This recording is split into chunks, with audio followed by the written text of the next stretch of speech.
Neymar junior এবং Selecao ভক্তদের দীর্ঘ অপেক্ষার অবসান হলো। 2023 সালের 17 অক্টোবর চোটের কারণে মাঠ থেকে ছিটকে যাওয়ার পর কেটে গেছে দীর্ঘ সময়। ক্লাব ফুটবলে ফিরলেও জাতীয় দলের বিখ্যাত হলুদ জার্সি গায়ে তোলার অপেক্ষাটা যেন ফুরোচ্ছিলই না।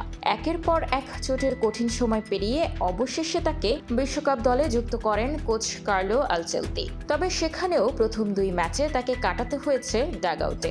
সময়ের হিসাবে মোট 981 দিন ব্রাজিল জাতীয় দলের বাইরে ছিলেন দেশটির সর্বকালের সর্বোচ্চ গোলদাতা নেইমার। স্কটল্যান্ডের বিপক্ষে ম্যাচের দিনও মাঠে নামার জন্য ডাগআউটে অধীর আগ্রহে বসেছিলেন 75 মিনিট পর্যন্ত। মাঠের বাইরে থাকলেও দলের প্রতিটি মুহূর্ত উপভোগ করেছিলেন তিনি।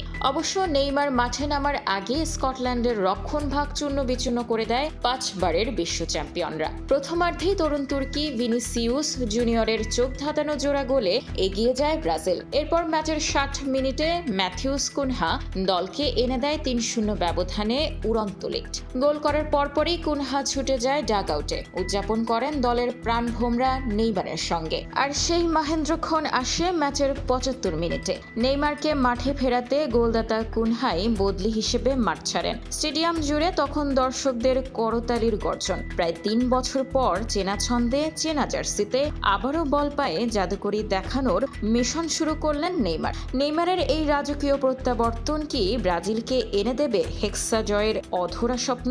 সেলেসাও ভক্তদের মনে এখন শুধুই সাম্বার উন্মাদনা। স্পোর্টস ডেস্ক, খোলা কাগজ, ঢাকা।